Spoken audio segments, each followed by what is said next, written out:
এতিয়া ধৰম দাসে এই কথাবোৰ শুনি বহুতো প্ৰভাৱিত হ'ল। পুণ্যাত্মাসকল, বহুতো কিবা পৰমাত্মাই তেওঁক বুজালে। সেই মৰমীয়াল আত্মাই একেবাৰে মনোযোগেৰে শুনিলে। কিন্তু এই মন, পুৰণা ৰং সোনকালে গুচি নাযায়। বহু সময় শুনি শুনাই আকৌ কিবা এনে কথা কৈ দিলে ধৰম দাসজীয়ে যে মহাত্মাজী, আপুনিতো বহুত কঠোৰ কথা কৈ আছে। এওঁলোকৰ পূজা কৰাসকল কি নিষ্কৰ্মা হয়? পৰমাত্মাই ক'লে, মইতো নাই কোৱা, আপোনাৰ গীতাই কৈ আছে।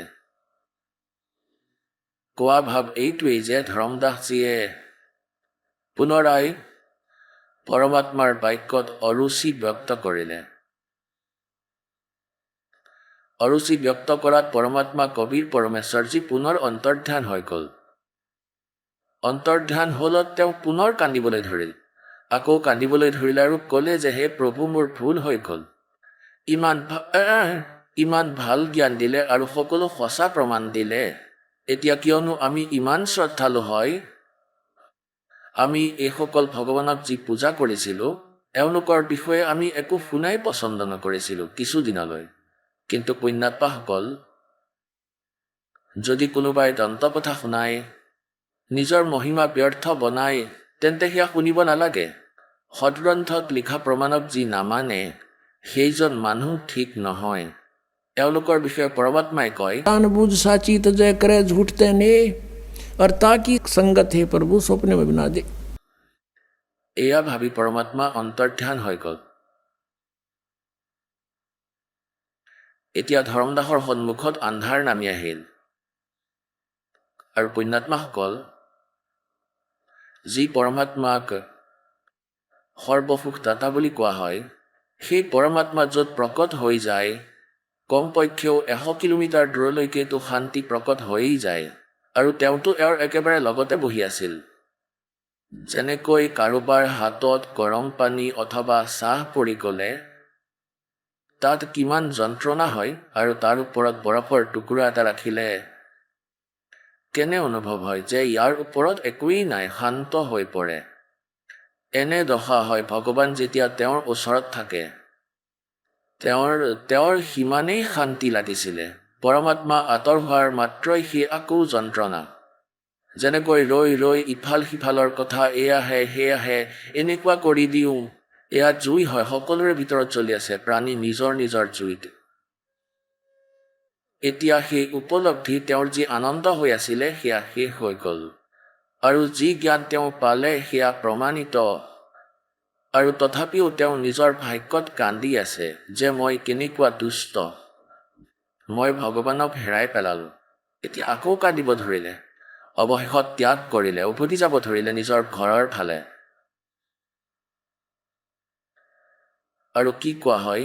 পৰমাত্মাৰ বাণীত লিখা আছে, तावा रोवत धर्मनि नागर कहाँ गए मेरे सुख के सागर। अधिक वियोग हुआ हमसे ती जैसे निर्धन की लुटगी खेती। कल्प करे और मन में रोवे दसों दिशा को वो मग जोवे। এতিয়া কান্দি আছিলে, ক'লে সেই ভগৱান, बेग में लो करूँ अपघाता अब ना जीऊँ सुनो विधाता। এতিয়া ধৰমদাসজীয়ে এনেকৈ চালে যে ভগৱান মোৰ পিছফালেতো নাই, ওপৰত আকাশততো ক'তো দেখা পোৱা নাই। कहते कल्प करे और मन में रोवे दसों दिशा को वो मग जोवे। চাৰিওফালে চাই আছে, 10 দিশত, ওপৰ ফালে তল ফালে। और कहता बेग में लो करूँ अपघाता मैं ना जीऊँ सुनो विधाता। হে পৰমাত্মা, সোনকালে দৰ্শন দি দিয়ক, এতিয়া মই আৰু জীয়াই নাথাকিম, আত্মহত্যা কৰিম। কান্দি কান্দি ঘৰ আহি পালে। তেওঁৰ ঘৈণীয়েকে ভাবিলে ভগতে কিয় কান্দি আছে, কিবা হ'ল এওঁৰ, একো ক'ব পৰা নাই, ইমান বেয়া ধৰণে কান্দি আছে। ক'ৰ পৰা? মথুৰাৰ পৰা কান্দি আছে। বান্ধৱগড় আহি পালে, এমপিত 800 কিলোমিটাৰ। 2 দিন 3 দিন যাবলৈ লাগিছিলে হয়তো। খোজকাঢ়ি গৈছিল সেই সময়ত, কোনো বাহন নাছিলে। আৰু শ্ৰদ্ধালু আছিলে, খোজকাঢ়িয়ে গৈছিলে। তেওঁৰ পত্নীৰ নাম আছিল আমনি দেৱী। ডাঙৰ ধৰ্মাত্মা আছিল, কিন্তু কেতিয়াবা কেতিয়াবা তেওঁ ভগতৰ লগত কিছু দান ধৰ্মৰ বিষয়ত কিছু কৃপণতা কৰিছিলে। তেতিয়া তেওঁ ভাবিলে যে ভগতে কিয় কান্দি আছে, উভতি কিয় আহিলে? তেওঁৰতো এমাহৰ কাৰণে টুৰ প্ৰগ্ৰেম আছিল, 7 দিনতে আহিলে। তেওঁ ভাবিলে বিষয়টো কি, আৰু তেওঁৰ মুখৰ ফালে চাই আছিলে। তেওঁ ইমান বেয়াকৈ কান্দি আছিলে যেনেকৈ কোনো বালকৰ মা দেউতা দুয়োটাই ঢুকালে সেই বালকে কান্দে, ইমান বেয়া ধৰণেৰে মাটিৰ ওপৰত এনেকৈ বাগৰি আৰু বহুত বেয়াকৈ কান্দি আছে। তেওঁ ভাবিলে এওঁৰ কি হ'ল, ইমান সোনকালে কেনেকৈ আহিলে? আমনিয়ে ভাবিলে হয়তো কোনোবা ঠগে তেওঁৰ পইচা টকা লুটিলে আৰু মই কৃপণ হওঁ। বহুবাৰ এওঁক কৈ দিছিলোঁ যেতিয়া তেওঁ ভ্ৰমণত গৈছিলে, খালী হাতেৰে কথা কাটিছিলোঁ যে সন্তানে কি খাব, ইমান দান নকৰিব। এতিয়া তেওঁ ভাবিলে যে এওঁ এই কাৰণে কান্দি আছে যে এওঁৰ টকা পইচা কোনোবাই লুটি ল'লে, কোনোবা ঠগে, যিখিনি যাত্ৰাৰ বাবে লৈ গৈছিলে। আৰু এতিয়া এয়া ভাবি আছে হয়তো মই আকৌ যাব বিচাৰিম, টকা পইচা খুজিলে আকৌ তাই মুখ ফুলাই থাকিব। তেতিয়া তেওঁ ভাবিলে যে যি কাৰণতেই কান্দি নাথাকক কিয়। এতিয়া তেওঁ লাহে লাহে কয় যে শেঠজী কিয় কান্দি আছে, কোনোবাই টকা লুটি নিলে ন, আপোনাকতো ভগৱানে বহুত দি থৈছে, আৰু কিমান টকা লৈ যায়, আপুনি আৰু লৈ যাওক, আপুনি আপোনাৰ কাৰ্য সম্পন্ন কৰি আহক। এতিয়া তেওঁ 1 ঘণ্টা 2 ঘণ্টা বহুত কান্দিলে। লাহে লাহে শান্ত হৈ কান্দি কান্দি ক'লে যে আমনি, যদি মোৰ এই ধন হেৰাই গ'লহেঁতেন, ভৌতিক ধন কোনোবাই চুৰ কৰিলে হয়, মই নাকান্দিলো হয়, আকৌ লৈ গ'লো হয়, কিন্তু মোৰ এতিয়া এনে ধন হেৰাইছে যাক মই এতিয়া হয়তো নাপাওঁ, আৰু এয়া নাপালে মই জীয়াই থাকিব নোৱাৰিম। আমনিয়ে সুধিলে যে এনেকুৱা কি ধন আছিল আপোনাৰ? আৰু এই কথা শুনি তেওঁ পিছফাললৈ চাই তেওঁ আকৌ জোৰে জোৰে কান্দিব ধৰিলে। কান্দি কান্দি অলপ দেৰি পিছত যেতিয়া তেওঁ স্বাভাৱিক হ'ল, শান্ত হ'ল, গোটেই কথা ক'ব ধৰিলে। পৰমাত্মাই যি জ্ঞান শুনাইছিলে সেয়া সকলো শুনালে, আৰু সৃষ্টি ৰচনা শুনাইছিলে পৰমাত্মা কবীৰদেৱে। এতিয়া ইমান সময় নাই আজিৰ সৎসংগত, নহ'লে এয়াও শুনালো হয়, কাইলৈ শুনাম। এতিয়া তেওঁ এয়া সকলো শুনালে আৰু নিজৰ লগত ঘটা ঘটনাবোৰ ক'লে যে এনেকৈ ৰুটি বনাইছিলোঁ, তাৰ ওপৰত পৰুৱা জ্বলি গৈছিল, আৰু সেই পৰুৱা সকলো জীৱিত কৰি দিলে, মোৰ পাপ কাটিলে। এতিয়া আমনিয়ে ক'লে ইমান ভাল জ্ঞান আৰু স্বয়ং ভগৱানে দিব আহিছিলে, আপুনিতো বেপাৰীহে, আপুনিতো বিজনেছমেন আছিলে, এই চুক্তি কেনেকৈ হাৰিলে? এতিয়া ধৰমদাসে ক'লে যে জীৱনত প্ৰথমবাৰ মই হাৰিছোঁ চুক্তিত, আজিলৈকে হৰাৰ মুখ দেখা নাছিলোঁ, এইবাৰ মই হাৰি গ'লোঁ চুক্তিত, আৰু এই লোকচান হয়তো মোৰ এই জীৱনত পূৰ্ণ নহ'ব, আৰু মই জীয়াই থাকিব নোৱাৰোঁ। যিবোৰ সাধনা আমি কৰিছিলোঁ এইবোৰ এক অন্নৰ সমানো নহয়, সন্মুখত ৰাস্তা নাই, ঘোৰ আন্ধাৰ হৈ পৰিল, মই এতিয়া কেনেকৈ জীয়াই থাকোঁ ভক্তিমতী? আমনিয়ে ক'ব ধৰিলে আপুনিতো ভুল কৰি দিলে, ব্ৰহ্মা বিষ্ণু মহেশ্বৰ ক'তনো আমাৰ আত্মীয় আছিলে, আৰু তেওঁলোকে ক'তনো আমাক সদায় লগ কৰিছিলে, আমি শুনা কথাবোৰতেই তেওঁলোকৰ ওপৰত আশ্ৰিত আছিলোঁ, আৰু ইমান ভাল জ্ঞান আপোনাক প্ৰমাণ দি কৈ গ'ল, আপুনি তেওঁৰ ভৰিত ধৰিব লাগিছিলে। তেওঁ ক'ব ধৰিলে যে এই ভুলতেইতো কান্দি আছোঁ, এতিয়া যেতিয়া ভগৱান আহিব তেওঁৰ ভৰি এইবাৰ এৰি নিদিওঁ। এনেদৰে 6 মাহ পাৰ হৈ গ'ল তেওঁলোকৰ। ধৰমদাসজীয়ে না কিবা খায়, কষ্টেৰে এফালমান ৰুটি সদায় কষ্টেৰে তেওঁৰ পত্নীয়ে তেওঁক খুৱায়, আৰু তেওঁৰ কাম কাজত কোনো ৰুচিয়েই নাই। আগতেতো ভক্তি কৰিছিলে তেওঁ গোটেই দিনটো, এতিয়া সেয়াও নকৰে। ৰাতিপুৱা বহি পৰে দুৱাৰ মুখত, বাহিৰত, গেটত, আৰু দূৰলৈ এনেকৈ চাই থাকে, যেনেদৰে ভিলমীয়ে শ্ৰীৰামৰ অপেক্ষা কৰিছিলে। এতিয়া কোনোবা যদি দূৰৈৰ পৰা অহা দেখে তেওঁ দৌৰি ওলাই যায় তেওঁৰ ওচৰলৈ, যে হয়তো মহাত্মা আহিছে, আৰু এবাৰ পুণ্যাত্মাসকল যিজনৰ ইচ্ছা আপোনালোকৰ হৈ যায় সাধাৰণ মানুহকো তেওঁৰ দৰেই দেখিব ধৰে। তেওঁৰ ওচৰলৈ গৈ দেখে যে নহয়, এওঁতো নহয়। তাৰ পাছত এদিন খবৰ পালে যে মহাত্মা এজন বহি আছে জংঘলত। গাঁও চহৰৰ বহু মানুহ গৈ আছে তেওঁৰ দৰ্শন কৰিবলৈ। ভগতজীও তালৈ গ'ল, ধৰমদাসজী। এতিয়া দেখিলে যে হ'ব পাৰে তেওঁই মহাত্মা হ'ব পাৰে, কিন্তু তেওঁৰ জ্ঞানেৰহে পৰীক্ষণ হ'ব। ধৰমদাসজীয়ে প্ৰশ্ন কৰিলে সেই সাধুক পৰীক্ষা ল'বলৈ, যদি মহাৰাজদেৱ হয় তেতিয়াহ'লে পিছত প্ৰশ্ন সুধিম, টু দি পইণ্ট উত্তৰ দিব। তেওঁ ক'লে যে মহাৰাজজী, মই কিছু প্ৰশ্ন সুধিব বিচাৰোঁ। ধৰমদাসে ক'লে। সেই সাধু মহাত্মাই ক'লে, সোধা বোপাই। তেওঁ ক'লে, ব্ৰহ্মা বিষ্ণু মহেশ্বৰৰ মাতা পিতা কোন হয়? সেই সাধুৱে ক'লে যে আৰে এইটো কেনেকুৱা কথা সুধিছা, তেওঁলোকৰ কোনো মাতা পিতা নাই, অজৰমৰ হয়, সৰ্পেশ্বৰ হয়, মহেশ্বৰ হয়। তেতিয়া তেওঁ জানিব পাৰিলে যে এওঁ নহয়। মনতে ভাবিলে যে এয়াতো ৰং নাম্বাৰ হয়। উঠি গুচি আহিলে। এনেকৈ আৰু 6 মাহ পাৰ হ'ল। তেতিয়া পৰমাত্মাই তেওঁৰ পত্নীৰ মাজলৈ প্ৰেৰণা আনিলে। তেওঁৰ পত্নীয়ে ক'লে, মোৰ ভগত, আপোনাৰতো ওজনো আধা হৈ গ'ল, এনেকৈতো আপুনি মৰি থাকিব। ভগৱান যেতিয়া আপোনাৰ পৰা আঁতৰিছিলে কিবা এটাতো কৈছিলে, কেনেকৈ পালে তেওঁক? তেতিয়া তেওঁ ক'লে, তেওঁ কৈছিলে যে য'ত ধাৰ্মিক ভাণ্ডাৰ আছে, যজ্ঞ হয়, সাধনা কৰা হয়, য'ত ভকতসকল একলগ হয়, কোনোৱে ভাণ্ডাৰা কৰিলে মই অৱশ্যেই যাওঁ।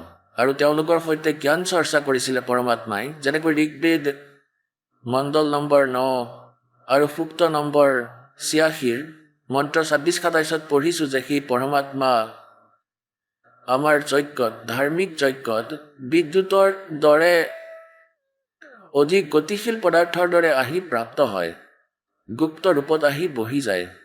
আৰু সেই পৰমাত্মাই আহি কয় যে এনেকুৱা ধৰ্মৰ ভাণ্ডাৰত, এনেকুৱা ধাৰ্মিক যজ্ঞত মই অৱশ্যেই যাওঁ, কিয়নো তাত মেলা বহোৱা হয়, ভক্তক বহাই তাত বুজোৱা হয়, চৰ্চা কৰা হয় গুপ্ত ৰূপত। তেতিয়া আমনিয়ে ক'লে যে আপুনি ভাণ্ডাৰা এটা কৰক। ধৰ্মদাসে ক'লে যে এটা দিনত কি হ'ব, এদিনততো কোনেও গমেই নাপাব। আমনিয়ে ক'লে, তুমি কৰা যিমান দিনৰে বিচৰা, 3 দিনৰ বাবে কৰিব লাগিব, 3 দিনৰ কৰি লোৱা। তেওঁ 3 দিনৰ ভাণ্ডাৰা, ধৰ্ম ভাণ্ডাৰাৰ দিন নিশ্চিত কৰি দিলে। ওচৰে পাজৰে সকলোতে চিঠি পঠাই দিলে, দূৰলৈকে। এতিয়া প্ৰথম দিনা সকলোৱে ভোজন কৰি সকলো সাধুসন্ত গুচি গ'ল।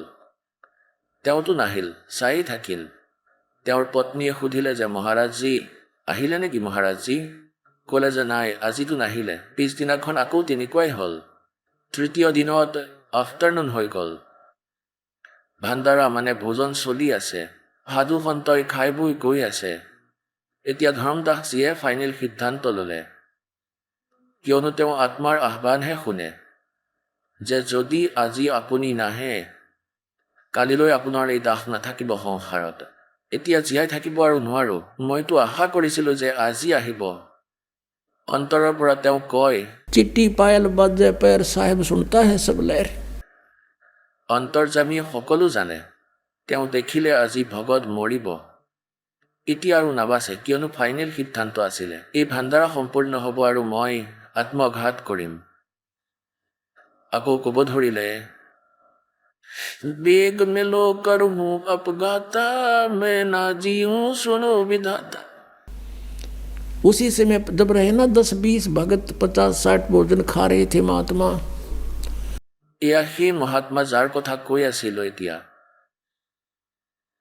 আৰু সেই সময়তে এজোপা কদমৰ গছ আছিলে, প্ৰায় 200 ফুট দূৰত, য'ত ভাণ্ডাৰা চলি আছিলে। তাতে আহি সেই জীৱিত মহাত্মাৰ ৰূপত তাত আহি বহি পৰিলে। ধৰমদাসজীয়ে চাই আছিলে প্ৰতি পলে ইফালে সিফালে। যেতিয়া চকু গ'ল যে মহাৰাজজী তাত বহি আছে, খালী ভৰিৰে এনেকৈ দৌৰি গৈ তেওঁ খুব ধ্যানেৰে চালে আৰু তেওঁৰ চৰণত এনেকৈ সাৱটি ধৰিলে, এনেকৈ যেনেকৈ এজন ল'ৰাই নিজৰ মাতা পিতাক সাৱটি ধৰে। আৰু এনেকৈ চালে আৰু ক'লে, ভগৱান এতিয়া আৰু এৰি নাযাব, হে পৰমাত্মা, এতিয়া আপুনি যি কয় তাকেই শুনিম। তেতিয়া পৰমেশ্বৰে ক'লে যে ধৰমদাস, প্ৰথমতে তেওঁলোকক পৃথক কৰা নকলিসকলক, তেতিয়া কথা পাতিম আমি। এতিয়া নহয়, এইবাৰ নাযাওঁ বোপাই, নাযাওঁ, মোৰ বিশ্বাস কৰা। এতিয়া তেওঁ এবাৰ আগুৱাই যায় আৰু তেওঁৰ ফালে চায়, আৰু যি কৰিবলগীয়া আছিলে সেইখিনি সোনকালে কৰি পৰমাত্মাক ক'লে যে এয়া আপোনাৰ দাহৰ কুটিৰ হয়, আহক ইয়ালৈ, ভিতৰত কথা পাতিম। ভিতৰলৈ লৈ গ'ল ভগৱানক, যেনেকৈ বহাৰ সাধন দিলে, নিজৰ ঘৈণীয়েকক মাতিলে, আহা দৌৰি আহা, আমি মোৰ ধন পাই গ'লো। দুইজনে এখনকৈ ভৰি ধৰি বহি পৰিলে। তেতিয়া আমনিয়ে ক'লে, ভগৱান, আপোনাৰ সন্তান, এওঁতো বহুত কোমল আত্মাৰ হয়, এওঁক মই সান্তনা দি থাকিলোঁ, নহ'লেতো কেতিয়াবাই মৰিলে হয়। হে ভগৱান, আপুনিতো অন্তৰ্যামী হয়, ইমান দুখী কৰিব নালাগিছিলে আপুনি নিজৰ সন্তানক। তেতিয়া পৰমাত্মাই ক'লে যে আমনি, এওঁ কালৰ দূত হৈ আছিলে, ইয়াক মই দুবাৰ লগ কৰিলোঁ, ই সকলো কথা মানিলে, পিছত কালে ক'ৰবাত নহয় ক'ৰবাত গাঁঠি লগাই দিলে, মই ইয়াৰ লগতেই আছিলোঁ, ইয়াক মৰিব নিদিওঁ, নহ'লে কেতিয়াবাই মৰিলে হয়। ইয়াৰ বল উলিয়াই ল'লোঁ, ইয়াৰ লোহা গৰম কৰিলোঁ, লোহা গৰম নোহোৱাকৈ তাৰ ওপৰত আঘাত কৰি একো লাভ নহ'ব। এতিয়া ইয়াৰ অন্তঃকৰণ চাফা হৈ গ'ল, আজি পুত্ৰী মই যি কওঁ ই সকলো মানিব, আৰু এই সত্য ইয়াৰ হৃদয়ত প্ৰৱেশ কৰিব, সেয়েহে অলপমান দেৰি কৰিলোঁ। এতিয়া পুণ্যাত্মাসকল তেওঁ সমৰ্থ হয়, কোৱা হয়, तो दिन मेरी शरण है ताका हूँ मैं दास, और गेल लाग गया फिर जब लग धरती आकाश। আকৌ গোটেই কথা শুনালে, পুনৰাই বহুদিন থাকিলে আৰু বহুত জ্ঞান বুজালে, দুয়োজনে উপদেশ ল'লে। পৰমাত্মাইতো সাক্ষী বনাব বিচাৰিছিল তেওঁ ধৰ্মদাসৰ আত্মাক, পৰমাত্মাটো গুচি গ'ল, আৰু এতিয়া তেন্তে মই যাওঁ, আকৌ আহিম। কিছুদিনৰ পাছত তেওঁকে ধৰ্মদাসজীকেই দৰ্শন দি আছিলে কেৱল, আৰু ক'লে, ধৰ্মদাস ব'লা, তোমাক মই নিজৰ সৎলোক দেখাওঁ। আগতে ধৰ্মদাসে প্ৰাৰ্থনা কৰিছিল বহুবাৰ, ক'লে ব'লা আজি তোমাক সৎলোক দেখাওঁ। সৎলোকলৈ লৈ গ'ল ধৰ্মদাসক, শৰীৰ ইয়াতেই পৰি আছিল অচেতন হৈ। 3 দিন হৈ গ'ল, আত্মীয় স্বজন একত্ৰিত হৈ গ'ল, গাঁওবাসী একত্ৰিত হৈ গ'ল, চহৰৰ পৰা মানুহ আহিব ধৰে যে কি হ'ল, নাজানো কি বেমাৰ হৈ গ'ল, অজ্ঞান হৈ পৰি আছে, কোমাত গুচি গৈছে। তৃতীয় দিনা পৰমাত্মাই ওপৰৰ সকলোবোৰ দেখালে, গোটেই সৎলোক দেখালে, তাৰ স্থিতি দেখালে, যি তাত থাকে হংসলোক, তাৰ পৰিৱেশ দেখালে সৎলোকৰ, যে ইয়াত কেতিয়াও বৃদ্ধাৱস্থা নাহে, ইয়াত কোনো দুখ নাই, ইয়াত কাৰো মৃত্যু নহয়, তুমি ইয়াতেই আছিলা, আৰু নিজৰ ভুলত তুমি গুচি গ'লা। এতিয়া ধৰ্মদাসে কয় যে ভগৱান, মোক ইয়াতেই ৰখাই দিয়া, এতিয়া পুনৰাই পঠাই নিদিবা প্ৰভু, মোক ইয়াতেই ৰাখা। मत भेजो महाराज, काल की नगरी है मोहे राख लियो महाराज, काल की नगरी है मोहे, मत भेजो महाराज हमसे बिगड़ी है। वहाँ जाके पता चलता है कि सचमुच हमने जुल्म किया, यहाँ से गए किस कारण से गए,